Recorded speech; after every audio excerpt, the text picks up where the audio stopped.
پخش دوبله فارسی از موبیکس مدیا تیوی.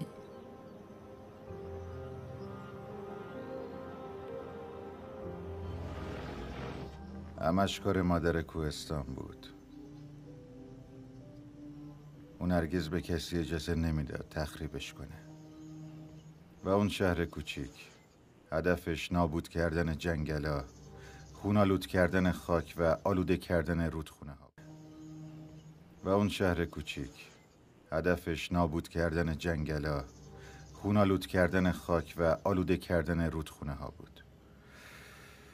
چیزی که کاشتن و درو کردن، نابودی و چیزی که سزاوارش بودن. بله پدر. و البته خانواده اولیام اونجا بودن. تا وقتی که اون زن اینجاست ما هم محکوم به تجربه کردن سرنوشت شومشیم. چون تو زمین بایر گیاهی رشد نمیکنه.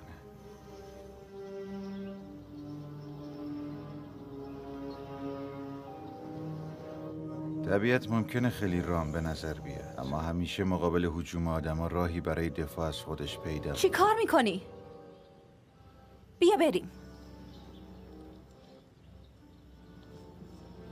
و کسی اینقدر برخلاف قوانین زندگی عمل نمیکنه، مگه یه زن نابارور. وقتی که تو بمیری این گیاهای قهوه که براشون زحمت کشیدیم بین کشیش و البته شهردار وقت تقسیم میشه. اغراق نکن پدر. اولیا هنوز جوونه.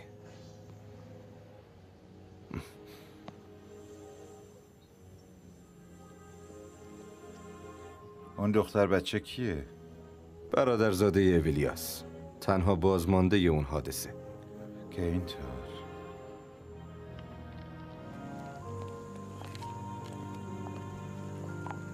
روز بخیر. روز شما هم بخیر. با اجازه آقا. خوشحال شدم. به نام پدر، پسر و روح القدس. آمین. خداوندا به همه مردگان و کسانی که در جستجوی تو به جهان ابدی پر کشیدن رحم فرما. برای مزارشان آرامش میخواهم و به همه ما بازماندگان در این دره سوگوار صبر عطا کن. مسیح مهربان و ای خدای بزرگ، گناهان برادران ما را ببخش و بیامرز و به آنان زندگی ابدی مرحمت فرما. آمین. ای پدر ما که اکنون در بهشت هستی، نام پرشکوه تو مقدس باد. فرمان رواییت خواهد آمد. روی زمین نیز به مانند بهشت با تو رفتار خواهد شد. امروز با بزرگواریت معاش روزانه ما را به ما عطا کن و رحمت خود را به ما ارزانی دار ای پدر مهربان. بزن. آره همینه. بزن. خوبه. پسرم بیا اینجا پیش من.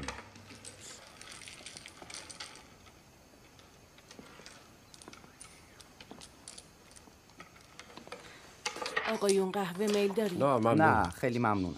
خیلی ممنون کارمه. خواهش میکنم. خانم دختره باید کجا بخوابه؟ توی پذیرایی خوبه.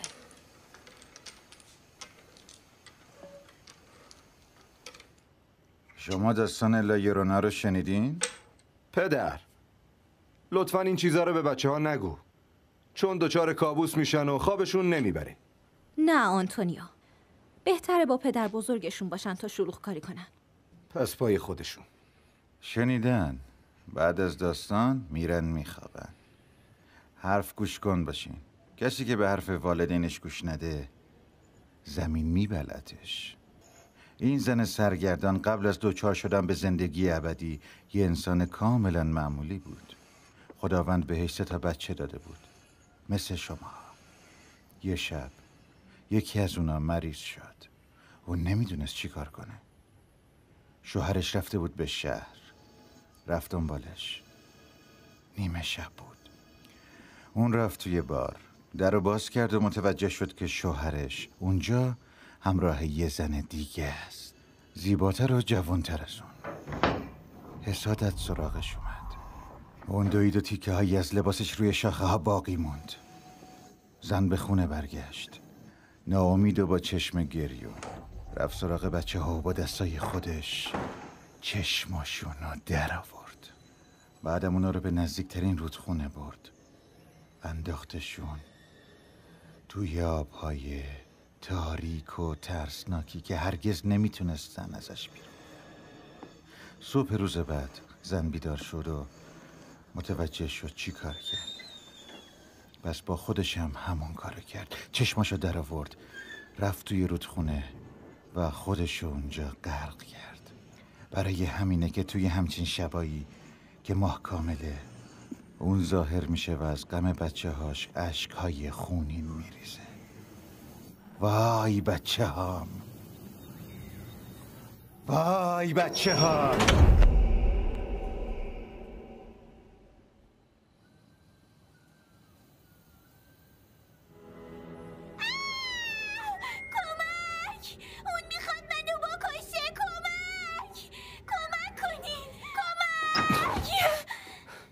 چیزی نیست عزیزم، چیزی نیست. آروم باش، آروم. میدیدی؟ آفرین. بابام، بابام.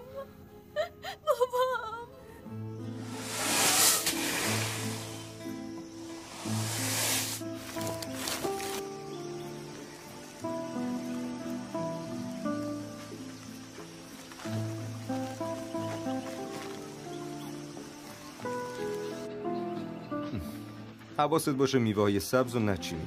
چشم آقای آنتونیو. اینا رو که چیدی برو بوته بعدی. یوره. حواست باشه رسیده باشم.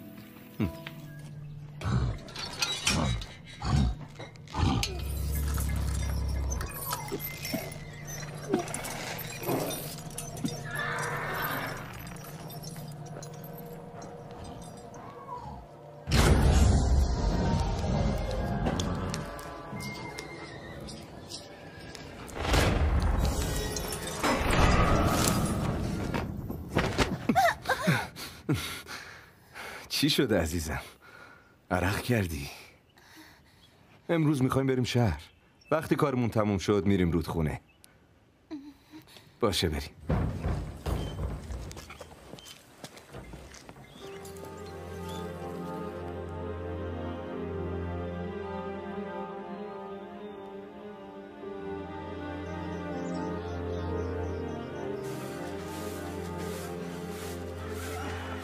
صبح بخیر. صبح بخیر آقای آنتونیو. حالت چطوره؟ خوبم. عالیه. ما میخوایم بریم رودخونه. چطوره بچه ها با خودمون ببریم؟ قول میدم خیلی زود برشون گردونم. باشه.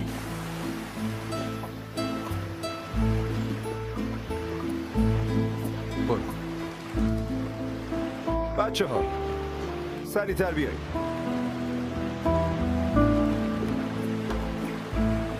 مواظب باشین سر نخورید.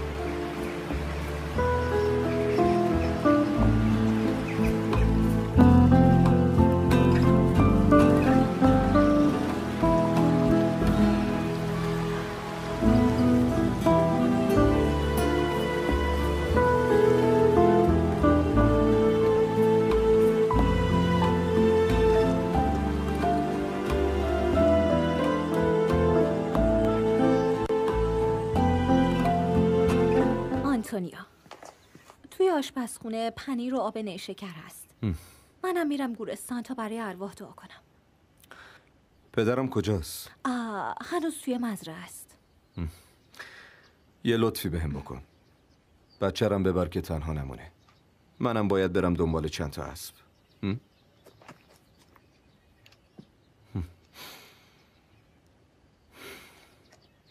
مراقب باش.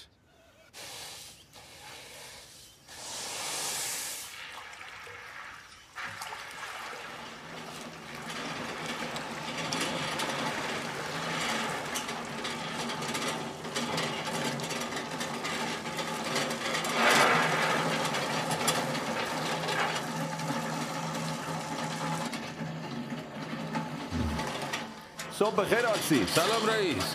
چند گالون قهوه داری؟ 58 گالون. برداشت خیلی خوبیه. آفرین. عالیه.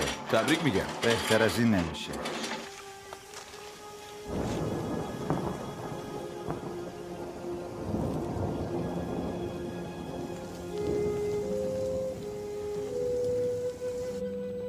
کی بلد خوب بدوزه؟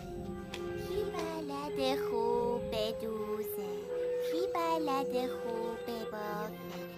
کی بلده که چجور؟ اون یکی خیلی خوبه، اون یکی اصلا خوب نیست. پس صبح بخیر. تو کی هستی؟ با این چشمای قشنگ که انگار از آسمون اومده. تو ملکه بهار هستی؟ نه، اسمم مریامه، با عمم اومدم.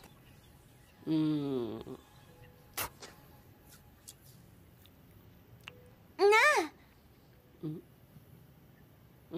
اون یکی خیلی خوبه، اون یکی اصلا. این بانوی جوان عروسی کنم. صبح خیر. اون یکی خیلی خوبه، اون یکی اصلا.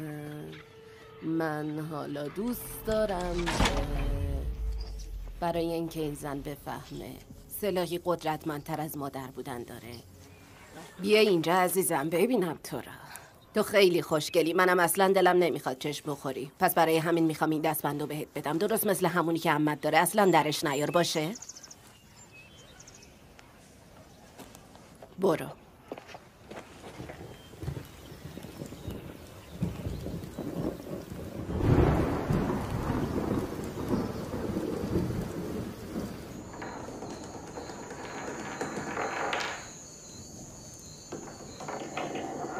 فردا ایام لنت شروع میشه دیگه، بسه با اون بازی نکن. بابا دیروز اون دختر مجبور شد تو پذیرایی بخوابه. امشب هم با طوفان شدیدی که راه افتاده، چرا تو اتاق کوچیکه رو درست میکنیم تو اتاق خودش نخوابه؟ من چی؟ برم پیش سگا بخوابم؟ خب شما مثل بقیه وقتا تو کلبه بخواب، فقط واسه چند روزه.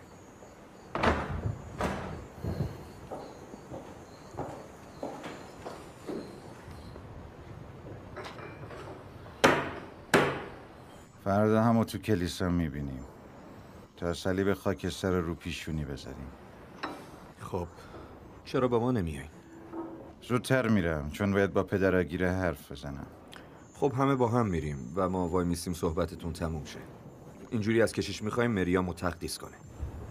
وقتی میگم میخوام زودتر برم یعنی میخوام زودتر برم. تنها.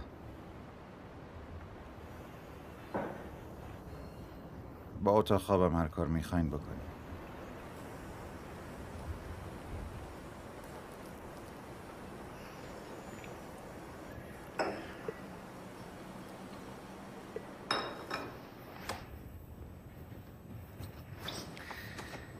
اینجا میتونی خیلی بهتر از پذیرایی بخوابی.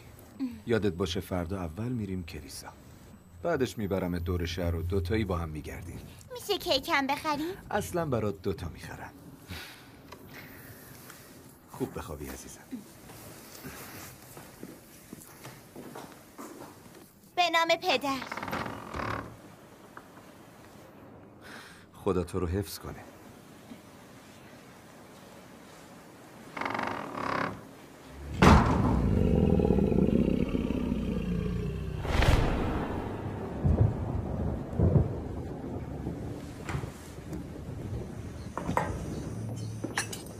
حالا یکی هست که تو آشپزخونه کمکت کنه. آنتونیو، از همین اول میخوام همه چی رو روشن کنم. میریام اینجاست چون چاره ای نداشتیم، اما دختر ما نیست. چی داری میگی؟ من میخوام از تو بچه دار شم. میخوام برای من معجزه کنی. برام معجزه بفرست.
مریم، پاشو باید نون ذرت درست کنیم.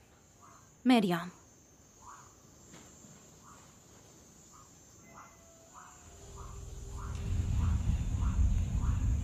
کی موهاتو اینجوری بافته؟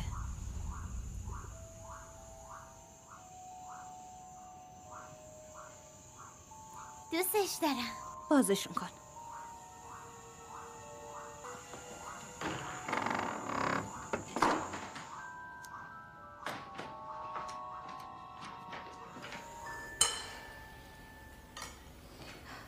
بابات صبحانش رو خورده رفته.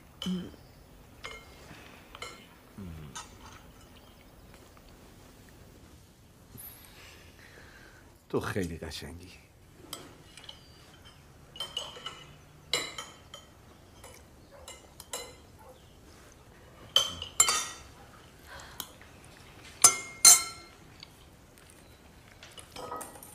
موهاتو درست کن. با این موها که این جادوگراست امروز نمیتونی بری کلیسا.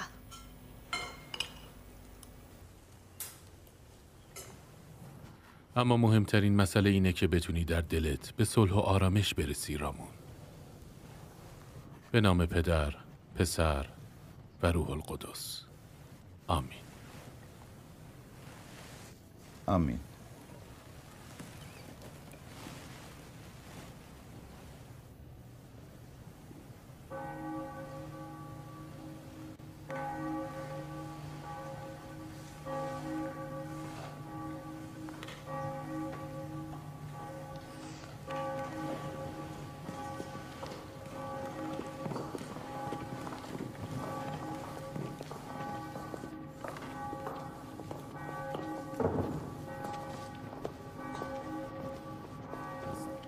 امیدواریم همه گناهکاران از گناهان خود توبه کنند و کسانی که خود را شایسته لطف خدا می‌دانند حتماً به عدم خلوص خود پی ببرند و بدانند اعمال آنها شیطانی است.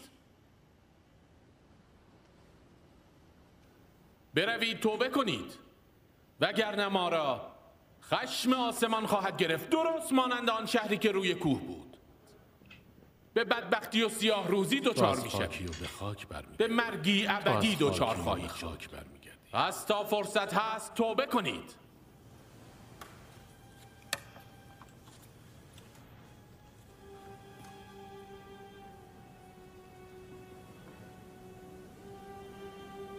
تو از خاکی و به خاک برمیگردی.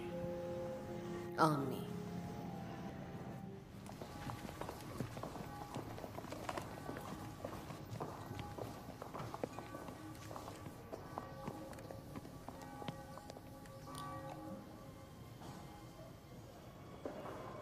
صبح بخیر پدر. این فرشته زیبا کیه؟ مریم برادرزاده ابلیاس و قرار پیشمون بمونه. چه خوب. خانواده میتونه به کمک خدا ذره ذره رشد کنه. 100%. خدا اگه دری رو روی آدم ببنده یه در دیگه باز میکنه. راستی مریم، امروز عشا نکردی. قبلا اولین عشاتو انجام دادی؟ اگر بخوای میتونی یک شنبه بعد با بقیه بچه ها انجام بدی. نظرت چیه؟ خوبه. فکر کنم بلدی چطور دعا کنی. دعای حواریون و دعای توبه. نه؟ پدر و مریم مقدس چی؟ اصلا؟ پدر دعاها رو یادش میدم که تو اولین عشای خودش شرکت کنه. به نظرم راه خیلی خوبیه. بهتر از این نمیشه.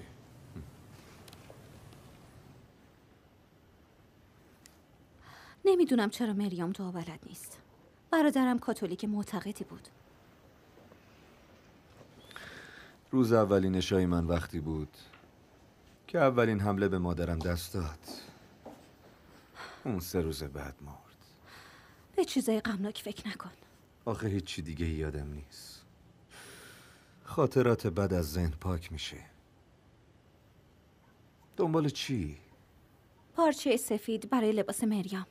نه خانم، نگران اون نباش. خودم امروز دارم میرم روستا که یه لباس جدید براش بخرم. موقعیت خیلی خاصیه. ضمناً میتونم ببینم وضع خونه چطوره. برای چی؟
آره.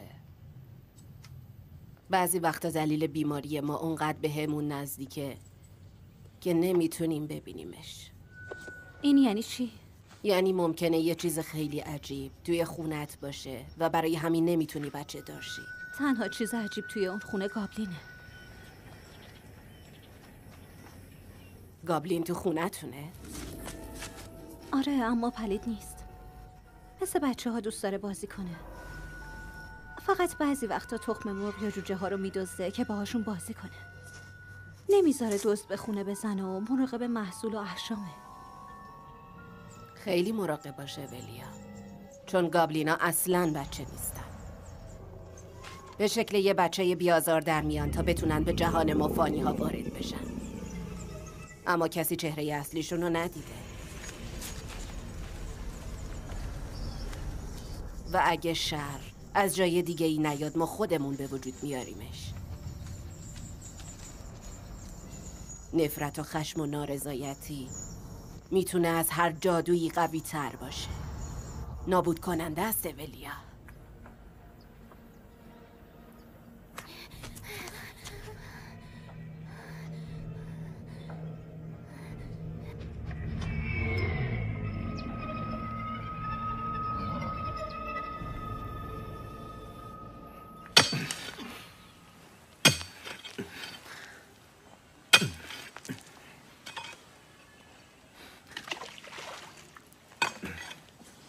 بابا، حلقه های بینی نقره که ماه پیش پیدا کردیم کجاست؟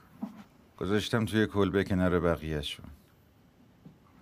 باید بعضی چیزا رو بفروشیم چون کلبه دیگه جا نداره. حالا دیگه منم انداختن اونجا.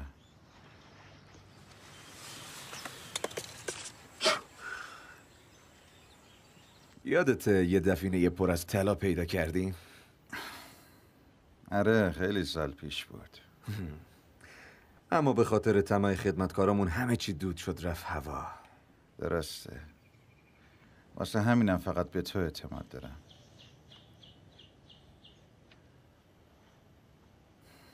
تو رفته بودی خونه روستاییمون؟ درسته. آره، رفتم. خواستم ببینم رنگ لازم داره یا نه. پس که اینطور. تو فکرشی که بری اونجا زندگی کنی؟ فقط جنازه من از این مزرعه بیرون میکشن و بعدم مستقیم میبرن سمت قبرستون. بابا، بهش فکر کردم ولی فقط یه ایده بود که من با اولیا برم خونه یه روستایی زندگی کنم و شما و سرکارگر توی مزرعه بمونین. من به انبار میرسم و گاهی هم میام مزرعه. خب نظر شما چیه؟ به عنوان یه ایده اولیه خیلی فکر همه جاشو کردی.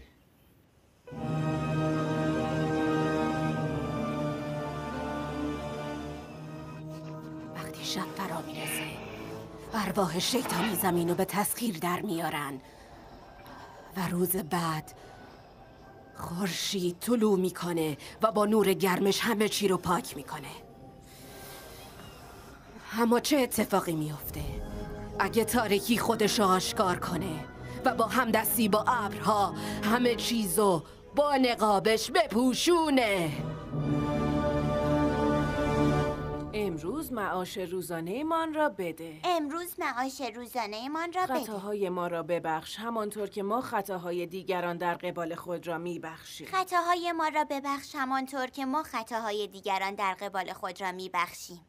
ما را به سوی وسوسه ها نکشان. و ما را به سوی وسوسه ها نکشان. و از شیطان حفظمان کن. و از شیطان حفظمان کن. ساعت تقریبا 7 اما هنوز سپیده نزده. مزرعه رو ترک نکنین وگرنه با ارواح ماتم زده روبرو میشین. اون ارواح مردگانی هستن که ما رو به عنوان واقعیت قبول ندارن، اما اشتباه میکنن چون خبر ندارن موجودات پوچی هن و وجود اونا بدون وجود ما هیچ معنی نداره. رویاهاشون رویاهای خود ماست، ترس هاشون ترس های خود ماست. و گناهانشون گناهان خود ماست. اونا بیرون پرسه میزنن در خاموشی،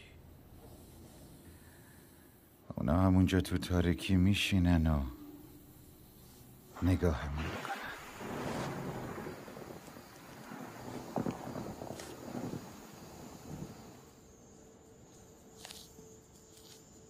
خاکستره، داره خاکستر میباره. برو تو آشپزخونه و صبحونه رو آماده کن. و تو دختر لباستو عوض کن.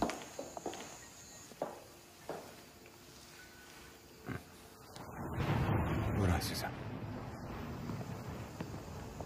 من وقتی 6 سالم بود یه بار شب 72 ساعت طول کشید. آسمون غمگین شده بود و حتی نور خورشید نمیتونست به اون سوگواری نفوذ کنه. وقتی بالاخره خورشید پیروز شد دیدم تمام رودخونه پر شده از ماهیایی که مرده بودن. تا 3 هفته بعد از اون مرغا تخم بدون زرده میذاشتن و شیر گاوا فاسد بود. 4 تا خوک متولد شدن که چهره انسان داشتن. خیلی از زنها شیون میکردن بدون هیچ وقفه‌ای و آروم نمیشدن. حتما دلیلش این بود که اون زنان جوان، پدرم که در این باره مرد دانایی بود، گفت که شب فقط 12 ساعت دیگه ادامه پیدا میکنه. دیگه هیچ وقت روشنایی روز رو نمیدیدیم و جهان اونقدر تغییر میکرد که دیگه جهانی که میشناسیم نبود. من مریامو میخوابونم. نه نیازی نیست، تو خسته ای. من خودم میبرمش. بابا اتاقی که برای مریام داشتیم درست میکردیم آماده است. فردا همه وسایلش رو جمع میکنیم میبریم اونجا.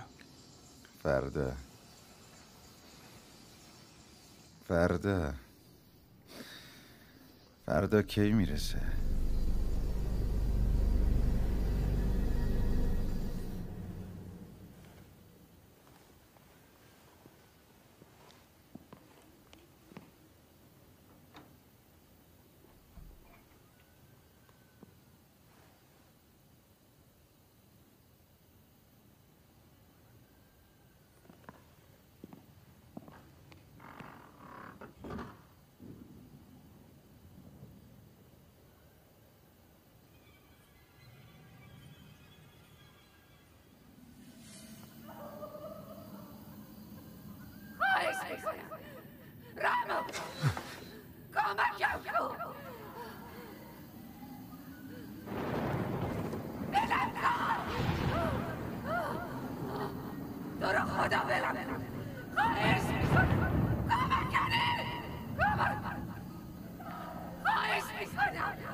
مریم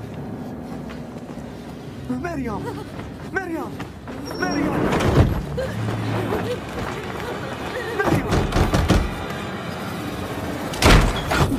مریم عزیزم دیگه تموم شد. امروز هم سپیده نمیزنه. من که دست از دعا بر نمیدارم.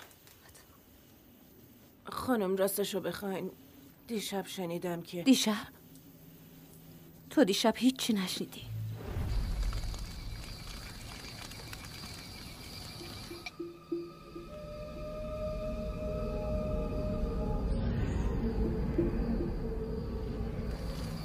خدایا به ما رحم کن و گناهان ما را ببخش. خدایا به ما رحم کن و گناهان ما را ببخش و ما را از شر پلیدی ها محفوظ بدار و در پناه خود قرار بده.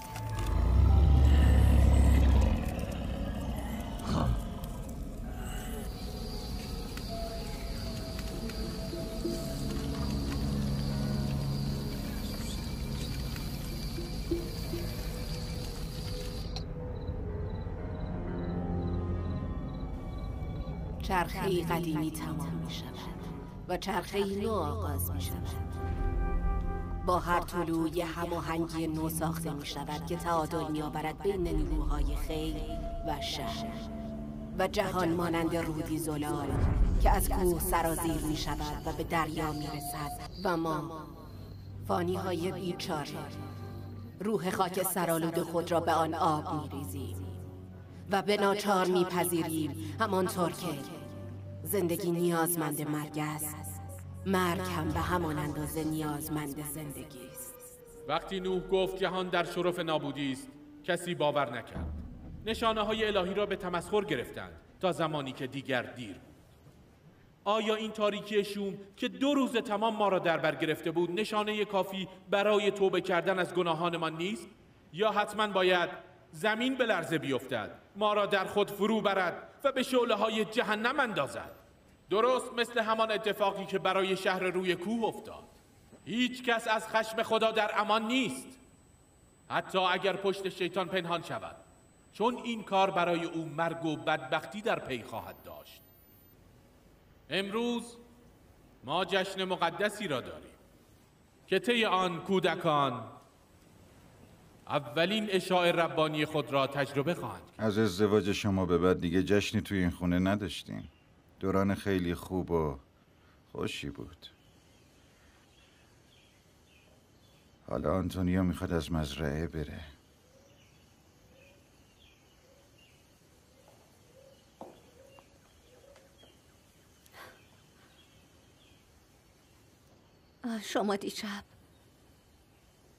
شما متوجه شدین دیشب چی شد؟ همه ما فهمیدیم دیشب چه اتفاقی افتاده. خب نظرتون چیه؟ مریم، مطمئنی مریم برادر زادته؟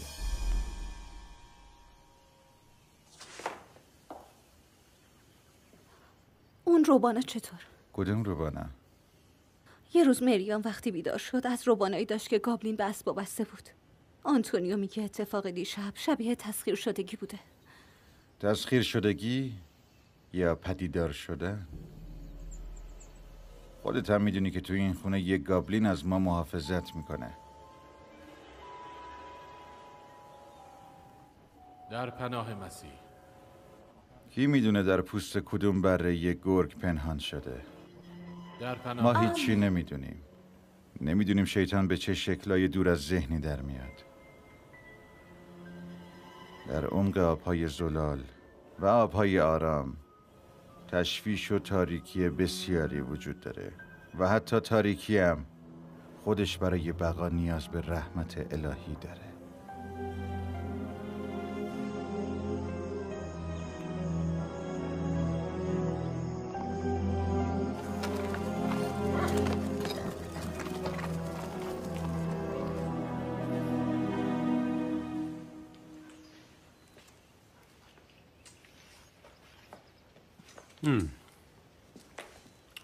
چقدر خوشمزه است.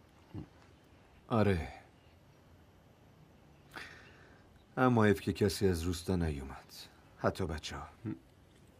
مطمئنم جای دیگه دعوت بودن، چون خیلی از بچه ها اولین اشاع ربانیشون بود مگه نه؟ بله. درست میگی.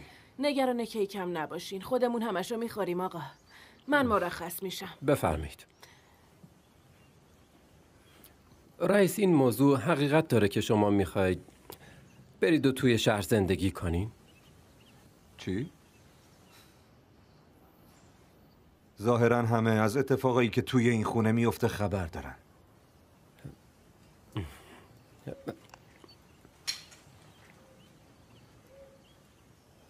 آره درسته. مریام هم میره مدرسه. خب بهتره ما دیگه بریم. آره کار دیگه مهمونی نمیشناسه و البته باید بریم ببینیم بارون خاکستر چقدر به محصول صدمه زده. امشب قراره بارون بیاد. تا فردا هم همه چی به حالت عادیش برمیگرده. دیگه بریم. خداحافظ.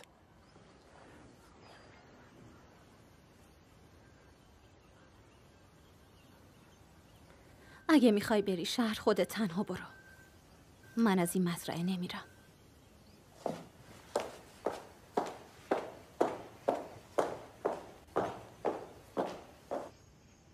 پخش دوبله فارسی از موبیکس مدیا تیوی.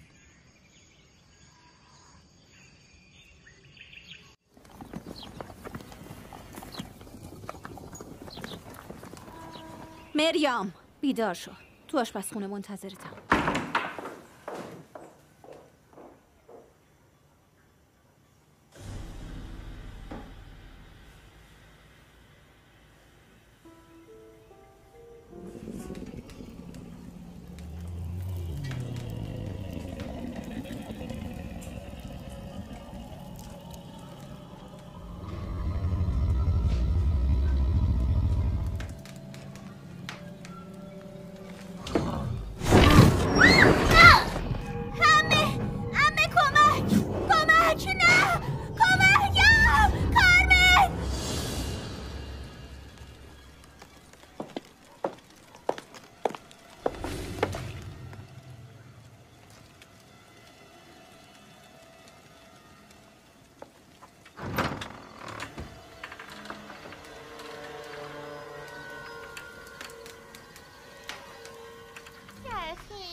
بیاین بریم تو. بیاین بدوین. توی کلیسا دیدم دستبندی که بهت دادم دیگه دستت نیست.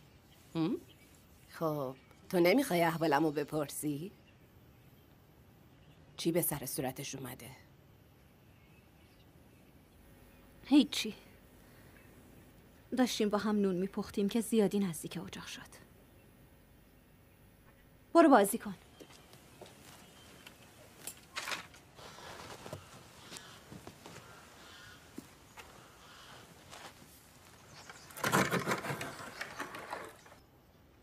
داروهایی که با گیاه و تنباکو بهت میدم اهمیت خودشونو دارن، اما قدرت درمان حقیقی درون توه.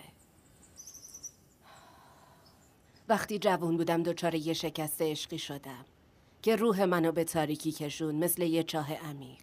نمیتونستم گاو بدوشم چون شیرش فاسد میشد. از هر جا رد میشدم گیاهاش خشک میشد. و یه روز توان پیش بینی رو توی خوابام پیدا کردم. میتونستم آینده مردم رو ببینم و زمان مرگشون رو از توی چشماشون میخوندم. میدونی به چی رسیدم؟ نفرت و ترس زیاد. وقتی که دیدم چی داره به سرم میاد فهمیدم باید اون عشقی که داشت بهم آسیب میرسوند و رها کنم. اگه به من نگی چه حسی داری دیگه نمیتونم کمکی بهت بکنم. تو باید بتونی سفره دلتو برام باز کنی.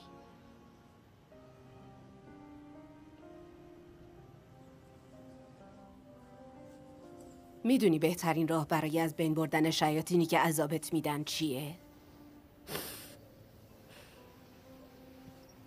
شناختنشون. اینو فراموش نکن.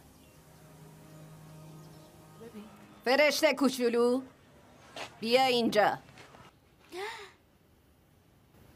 حرکت میکنه. اون توی پروانه قشنگه که یه روزی پرواز میکنه. رنگیه؟ فعلا معلوم نیست. اما اون چیزی که مهمه اینه که یکی از همین روزا اون قراره به یه پروانه تبدیل بشه. تو میخوای از شوهرت بچه دار بشی، درسته؟ منو ببر خونتون. جدیدن از یه زن خواستم کمکم کنه بچه داشم. فقط داروی گیاهی و دعا برای بچه دار شدنه. من یه کاتولیک معتقدم و هیچ وقت کاری ضد خدا نمی کنم.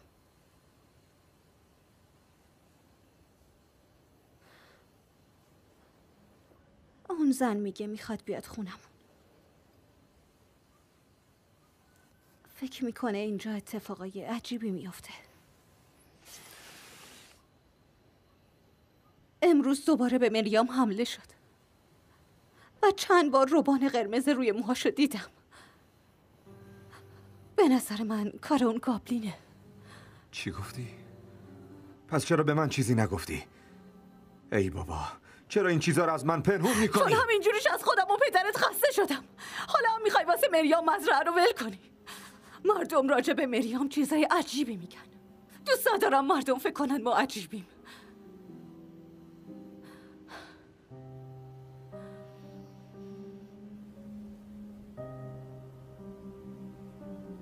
ما کلی مشکل داریم که با برداشتن یه قدم حل میشه.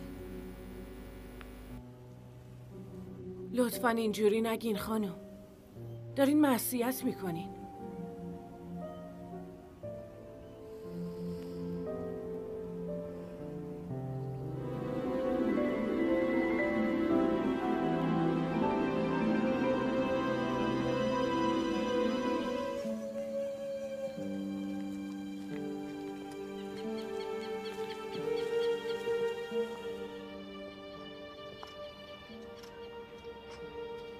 روز بخیر. روز بخیر خانم آلیسیا.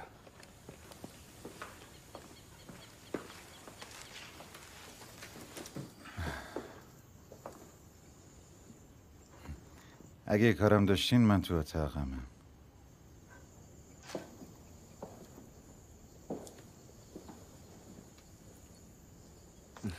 بفرمایید. اینجا خونه خودتونه. نه نمیخوام مزاحم بشم. یه گوشه توی آشپزخونه کافیه. نه اصلا مزاحم نیستین. کارمن، لطفاً این خانومو تو آشپزخونه همراهی کن. بله. ممنون که تشریف آوردین. بشین عزیزم. کی این گلو بهت داد؟ تو آلیسیا رو میشناختی؟ آره، ماجرا مال خیلی وقت پیشه. با مادرم آشنا بود. خیلی خوشگله.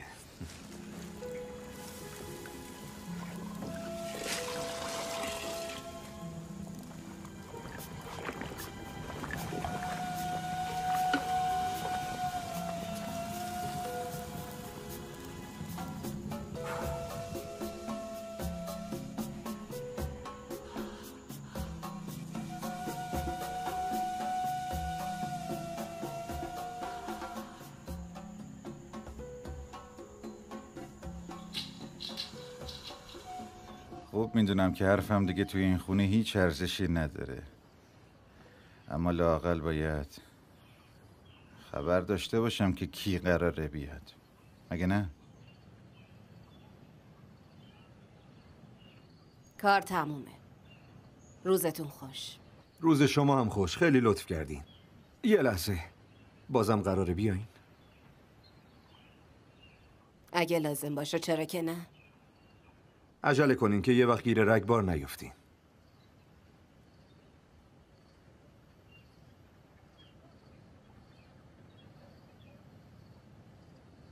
اون یه زن خبیثه. فقط با یه نگاهش میتونه محصولاتو خوش کنه یا حتی یه بچه رو بکشه. البته اگه بخواد. تو طبیعت نیروهایی هست که ما علیرغم خواستمون نمیتونیم رامشون کنیم. اون میخواد زنشو به قتل برسونه. نه نه نه نه نه نه نه نه نه. زنده باد باد باد اسپانیا، ماراکایبو و خود من. تونستی یاد بگیری؟ آفرین، چه خوب. بهتره من دیگه برم. خب اینم چیزی که قول دادم. هیچ کس نمیتونه از دستت درش بیاره. از همه نیروهای شهر حفظت میکنه. خانم آلیسیا، باید درباره یه چیز مهم حرف بزنیم. حتما. میشه همراهتون بیام و تو راه حرف بزنیم؟ خیلی خوب. خداحافظ فرشته کوچولو. خداحافظ. زود برمیگردم. خانم آلیسیا، شما و مادرم همدیگه رو از قدیم میشناختین، مگه نه؟ آره بابا، از خیلی سال قبل از ازدواجش با پدرت. یادم خیلی میومد این خونمون، تا اینکه مادرم به خاطر اون حمله ها مرد. تو یادته که چه بلایی سر مادرت اومد؟ نه زیاد نه، اما فکر میکنم یه جورایی میریامم داره همون اتفاقات اینن تجربه میکنه. میشنوم. میترسم شوهرم رو از دست بدم. اون تنها کسیه که دارم. من یه خدا باورم بدن و آزار من هرگز به هیچ کس نمیرسه. میدونستم یه چیزی شده، اما اولیا ازم قایمش کرد. به نظر شما اصل قضیه چیه خانم آلیسیا؟ اگه واسه نجاتش یه عزیز دیگر رو از دست بدی چی؟ من باید چیکار کنم؟ باید از هر نوع افسون و جادو و جادوگری دوری کنی. چیزی که خدایی نیست بر ضد خداست. منظورتون خانم آلیسیا هست؟ کاملا درسته. همه میدونن اون زن چی کار میکنه. نور و تاریکی یا نیروی خیر و شر، شیطان و البته خدا وجود دارن، چون که انسان وجود داره. میدونی شیطان چیه؟ انعکاس خواسته های شوم و خبیث انسان هاست. به علاوه ما نمیدونیم اون زن چه نیت‌های شوم و پنهانی داره، یا اینکه از چه روش‌هایی برای رسیدن به خواسته‌هاش استفاده میکنه. به نظرت کار کی میتونه باشه؟ خب کسی که نفرت داره، اونو یه تهدید میبینه و میخواد نابودش کنه. خب باید چی کار کنیم؟ هیچی. تا ندونیم با چه نیروی شیطانی روبرو هستیم هیچی. امروز عشان بیدار نشدن. همه سوسکا هم شروع کردن به بیرون اومدن از مخفیگاهشون. پس قرار زلزله بیاد. خدا به خیر کنه. مردم دارن روستا رو ترک میکنن. میترسن این جایی بشه که برادرم توش مرد. کسی نمیتونه از سرنوشت فرار کنه. خانوم، این دختر هر روز بیشتر شبیهتون میشه. توی لباس عشای ربانیش خیلی شبیه شما تو روز عروسیتون بود. میرین بیرون؟ بله، میخوایم بریم قبرستون دعا کنیم. باشو بریم.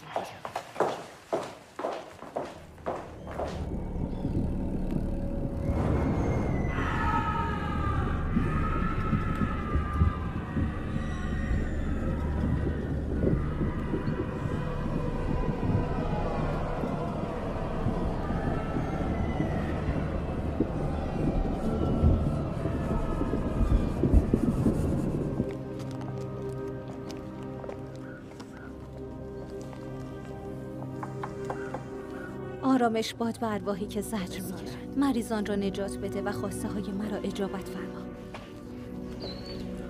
آرامش باد به ارواحی که زجر میکشند. خداوند همه آنها را به آرامش برساند.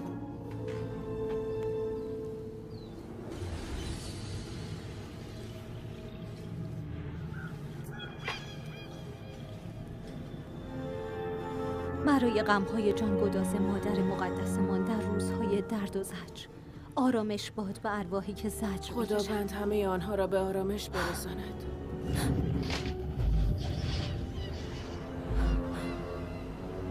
فکر کنم دیگه بهتره بریم.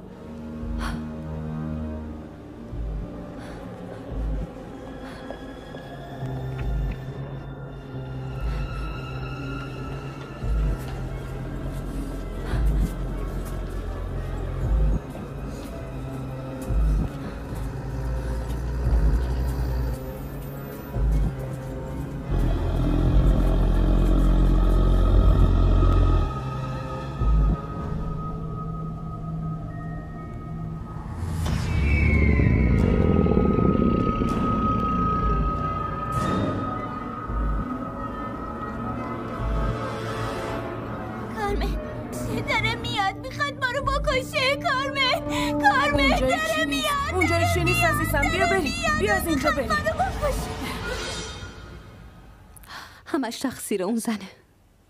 نباید می آوردمش. این حرفو نزن. نه، کار گابلینه.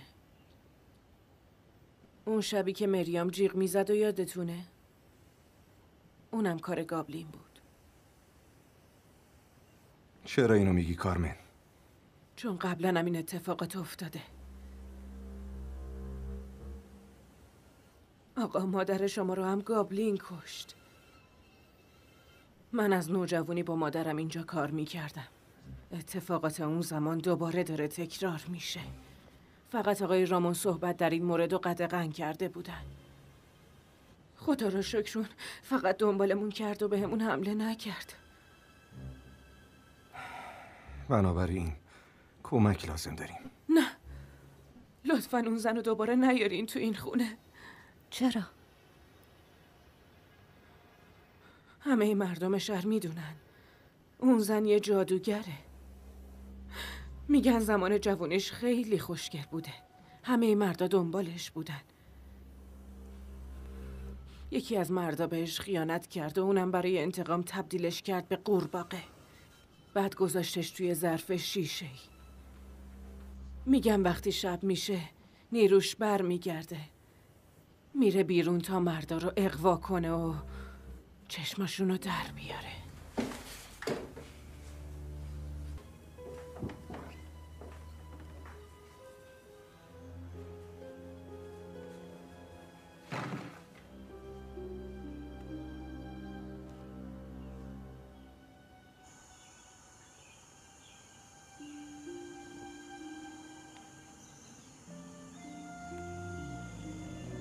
سلام فرشته کوچولو.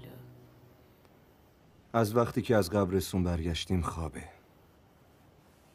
شما رفته بودین قبرستون؟ تنهایی؟ نه، کارمن با همون بود.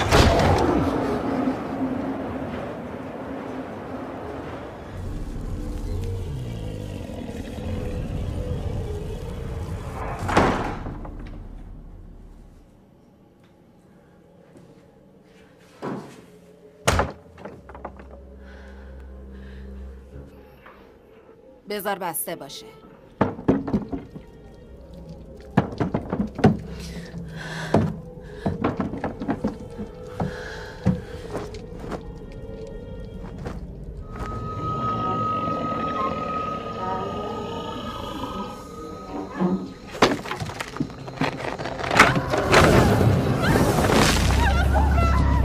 چه بلایی داره سرش میاد؟ زبونشو بگیر که گازش نگیره. باشه. یه لیوان آب برام بیار. این همون حمله های مادرمه. گابلینی که اینجاست خیلی قدرت طلبه.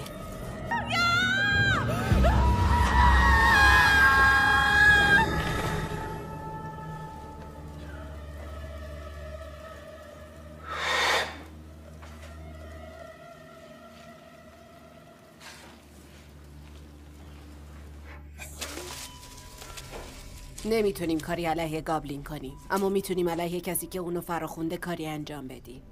گابلین اگه فراخونده نشه خود به خود وارد زندگیت نمیشه. احضار کنندش رو نابود کنیم. پیداش میکنیم و بعد برمیگردیم دنبال نقطه ضعفاش، بعدم گیرش میندازیم.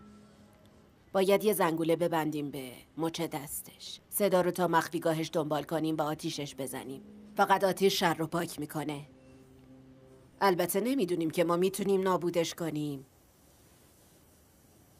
یا که اون موفق میشه ما رو بکشه. یه راه دیگه هم اینه که مزرعه رو ترک کنی. تو فکر رفتن به شهر؟ هر سه باید برید. فقط شما سه تا. به یه جای خیلی دور از اینجا برید بدون اینکه حتی به یه نفرم چیزی بگید. آلیسیا، هدفت از رفت آمد به اینجا چیه؟ گوش پسرمو از اون دروغات پر نکن. من تو رو خوب میشناسم. جدی؟ اما من هیچ وقت زیاد نشناختم. هرگز نمیذارم حقه‌های جادوگریت منو از تنها پسرم جدا کنه. اینو خوب یادت بمونه. اگه میخوای ادامه بدی ناخونای جادوگری تو تیز کن، چون من ازت نمیترسم. اما اون کسی که باید ازش بترسی من نیستم.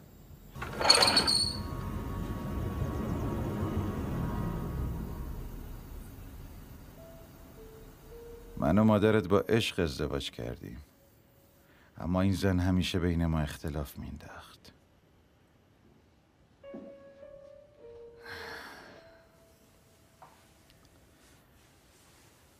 خودشو به عنوان دوست مادرت نشون میداد.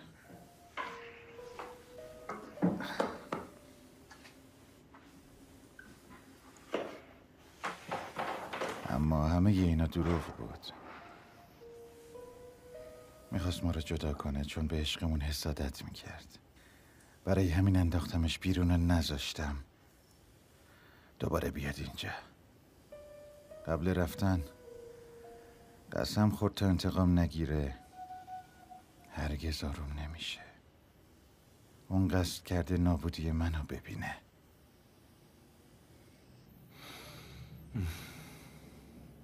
ببخشیم بابا، من اصلا نمیدونستم قضیه این بوده. زیاد یادم نیست. مهم نیست، چون خیلی کوچیک بودی یادت نمیاد.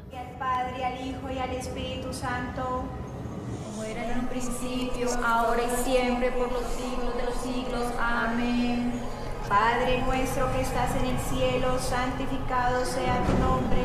Venga a nosotros su reino, hágase tu voluntad, así en la tierra como en el cielo. Danos hoy nuestro pan de cada día, perdona nuestras ofensas como también nosotros perdonamos a los que nos ofenden. No nos dejes caer.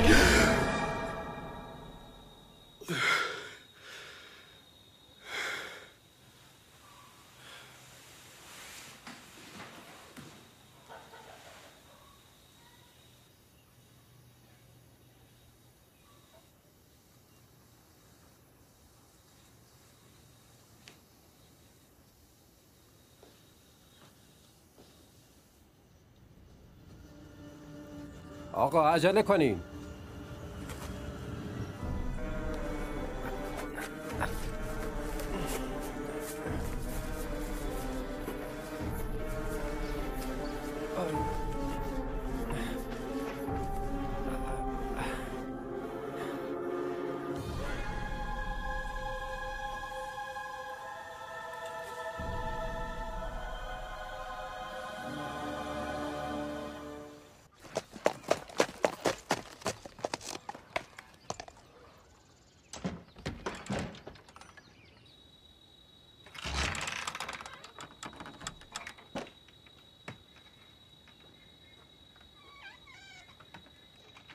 ببینم تو میدونی فرق بین انسان و توتی چیه؟ انسان با منطقش حرف میزنه، اما توتی چیزی رو که میشنوه میگه. با پدرت حرف زد. آره حقیقتو بهم گفت. پس هرچی بگه حقیقت. اصلا برام مهم نیست تو چی میگی. پس خوب گوش کن چون دوباره تکرار نمیکنم. از این به بعد حواست به کارایی که میکنی باشه، چون اگه نزدیک خانوادم بشی میام این کلبه و خودتو آتیش میزنم. خیلی چیزا هست که تو نمیدونی. علاقه ای به دونستنش ندارم. مادرت وقتی که مرد باردار بود، میخواست پدرتو برای بدرفتاریش ترک کنه. چی میگی تو؟ میخوای بگی بابا مادرمو کشته؟ فکر میکنی پدرتو میشناسی مگه نه؟ اما فقط بخشی از اونا میشناسی. چیه؟ باور نداری؟ خب چرا؟ نمیری از پدرها گیره بپرسی؟ مادرتو محکوم به گناه کرد و گفت با پدرت بمونه. چی داری میگی؟ به قدیس آگیرم تهمت میزنی؟ قدیس کجا بود پسر جان؟ اونم یه آدمه. آنتونیو، تو چیزایی رو دیدی که الان یادت نمیاد. جستجو کن توی کابوسای شبانت. بین اونا جستجو کن تا بتونی به جواب برسی. این میتونه درای قلب و ذهنتو باز کنه.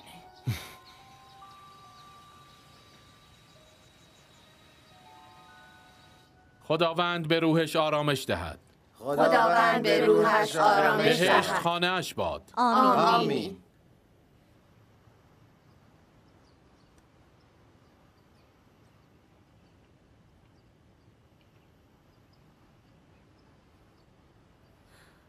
خداوند تو رو بیامرزه. پدر، راجع به مامان بابام یه سوال دارم. پسرم، من میدونم که با اون جادوگر آلیسیا حرف زدی. مراقب باش، اون زن بدیه.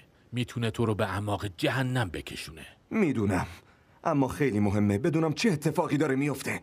همه ما در این زندگی گناه کردیم، اما به خاطرش توبه هم کردیم. برای همین هیچ کسی حق نداره گذشته دیگران رو قضاوت کنه. چیزی که مهمه زمان حاله. لذت ببر. خانواده داری و دست خدا همراهته. ببخشید. خواهش میکنم.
بابام هنوز توی کلبه است.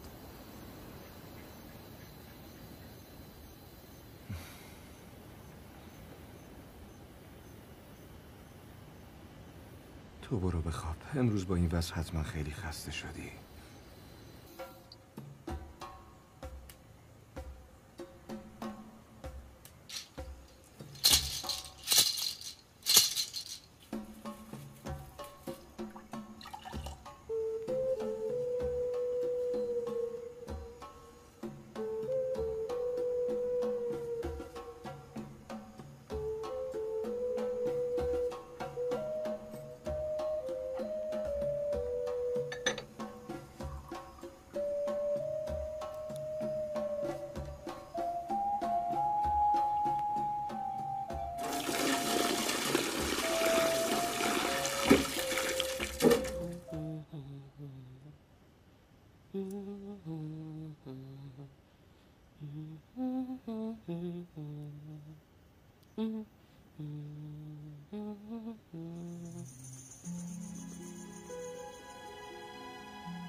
رامون میدونستی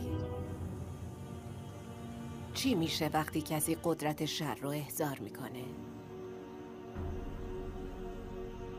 روحش کم کم به هیچ تبدیل میشه و بعد در نهایت انسانیتش به کل از بین میره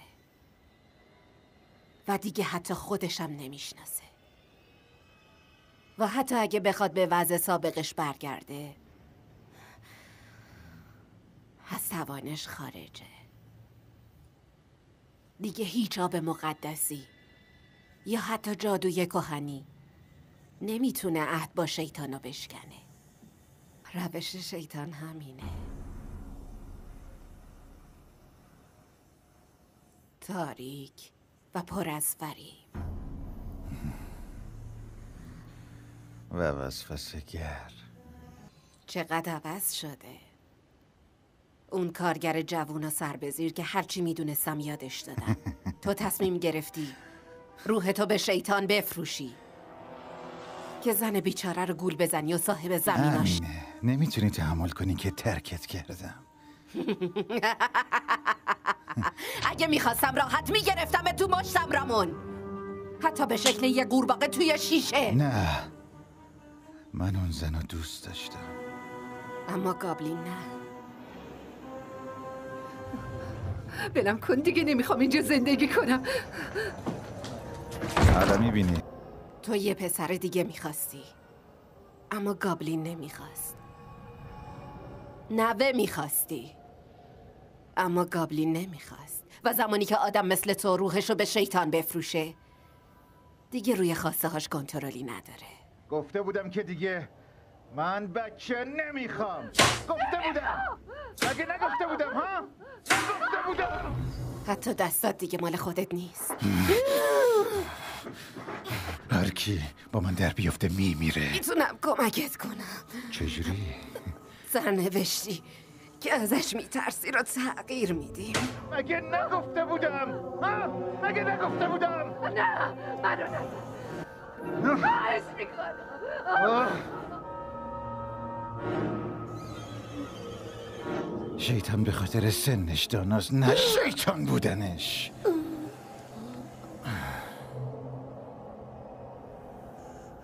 و جادوگر برای زن بودن میفهمه، نه جادوگر بودن.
پسرم نه.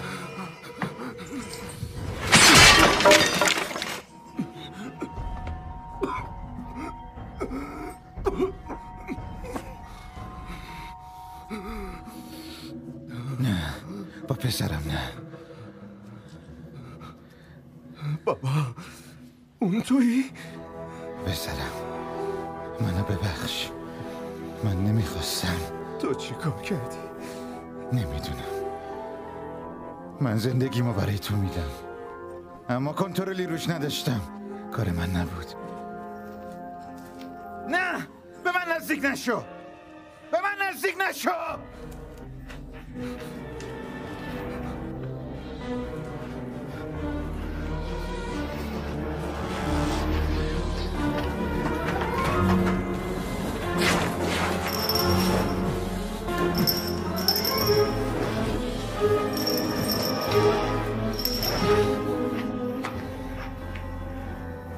بگو مریم کجاست؟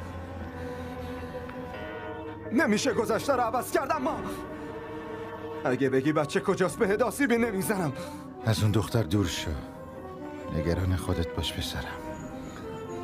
به فکر این باش زنی بگیری که بتونه بچه دار بشه. پدر جان نذار این کارو بکنم. پسرم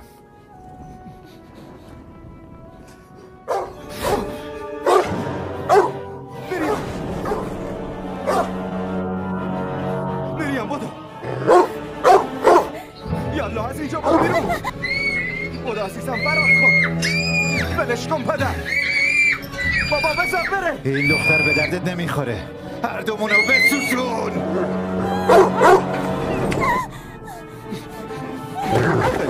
از اینجا برو، زود باش. نمیذارم.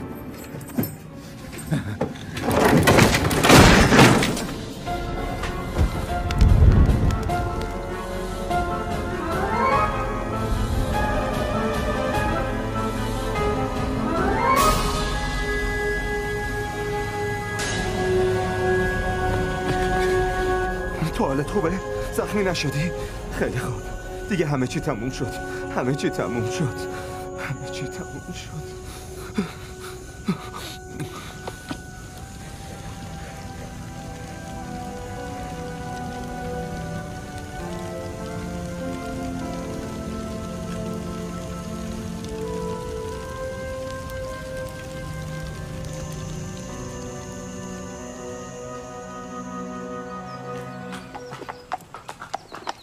روزتون بخیر. آقای چوچو، حالتون چطوره؟ خیلی ممنون. بسیار خوب. لطفاً این گلای روزو ببرید سر مزار اولیا، چون که این هفته قراره برم اونجا. مزار رو تمیز و مرتب نگه دارید. بله آقا، حتما. خیلی ممنونم. خیلی ممنون. به این جوونی، به این خوشتیپی، اون وقت زنش از دنیا رفت. خانم اولیا چطور مرده؟ من شنیدم از شکنجه های جن سفید مرده. جن سفید دیگه چیه؟ جن سفید دختر مادر کوهستانه. میگن اون از طبیعت در برابره. بذری که میوه نمیده محافظت میکنه. حتی فکر جن سفید ترسناکه. دقیقاً حق با تو. خیلی وحشتناک. آره.